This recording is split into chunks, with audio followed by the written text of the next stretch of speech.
Mr.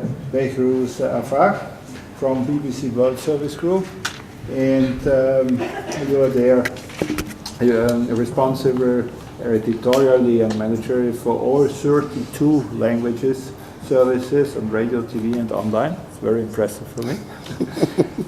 So you have a vast experience, and please share it with us. Very good.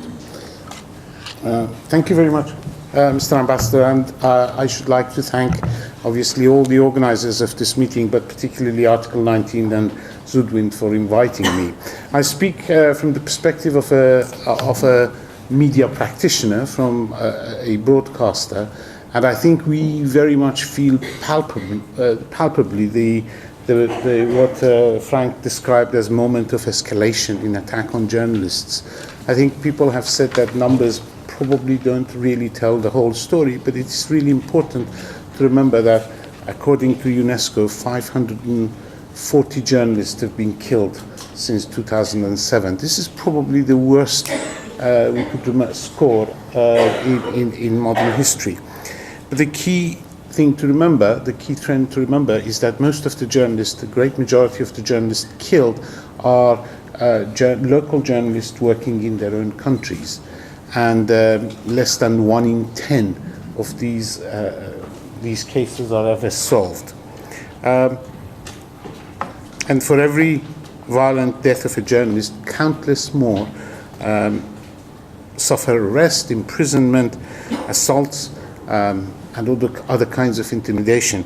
And I would like to take a moment to mention our colleagues, the Al Jazeera TV correspondent Peter Crester, and his colleagues Mohammed Fahmy and Bahir Mohammed, who were arrested in December in Egypt in December last year, and have been held in Cairo on anti-terrorism charges and accused of falsifying news reports, but we have seen no credible evidence to back up those accusations. I would also like to talk briefly to you about a particular case that has been quite significant in the last couple of years in the BBC, and I've personally been involved in dealing with it, is the case of Iran. Iran has one of the poorest track records in press freedom. By most international ratings, it is grouped with the 10 countries at the bottom of the list, below China and only slightly better than Somalia, Syria, Turkmenistan and North Korea. Iranian authorities have long been attacking the BBC, have never liked the BBC, and have long been attacking the BBC on their media by defamatory reports and disparaging comments. The substance of these attacks are often so absurd and fanciful that we usually ignore them. But something more recent, which has started really since 2009, which is very much more sinister, is direct actions by the authorities of the Islamic Republic of Iran against BBC staff and their families living in Iran.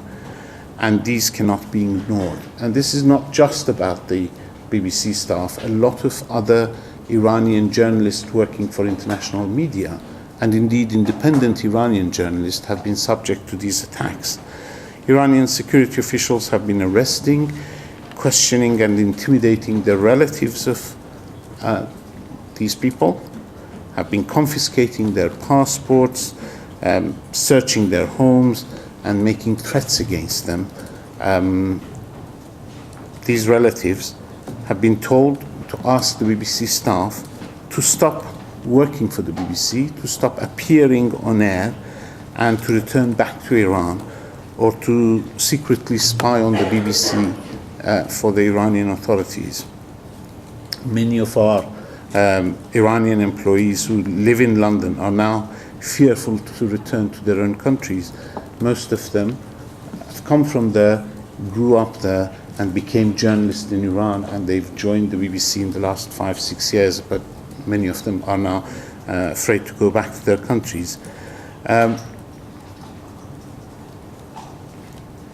While the claims against the BBC staff are absurd, the the actions by the authorities against their relatives are really worrying, because many people, all the BBC journalists chose themselves to come and work for the BBC, but their relatives did not really have any part in that choice, and now they are being subjected to threats. So this is a very particular new way of threatening and attacking the journalist, which needs to be tackled. And the BBC has been trying its best, supported by international community, to tackle that.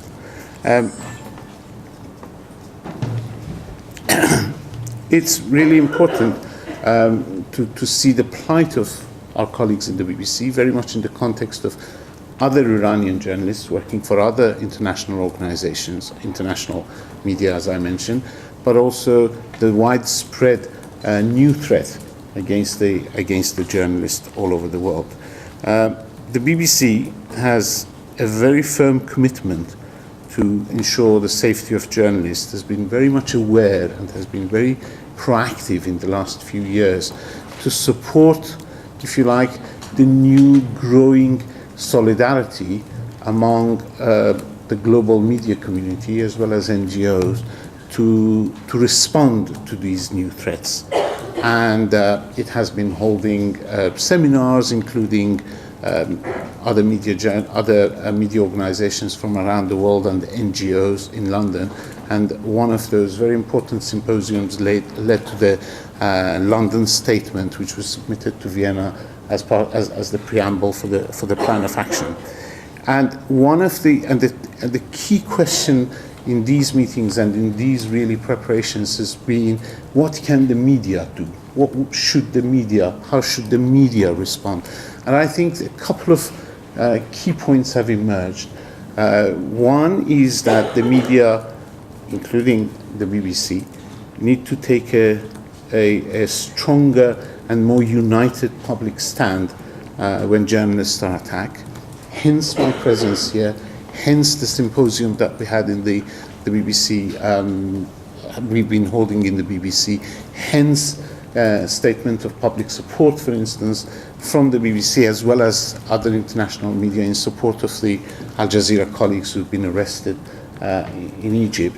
And then the second thing is that the media can do a lot more in reporting much more fully abuses of journalists and attacks on journalists, and question authorities more persistently in countries where these attacks are taking place, to follow up on what is happening. So this is the media.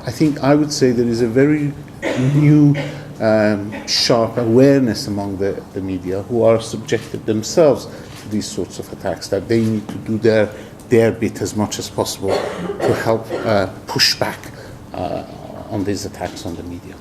I'll stop there. Thank you so much. Now we will move across the Atlantic Ocean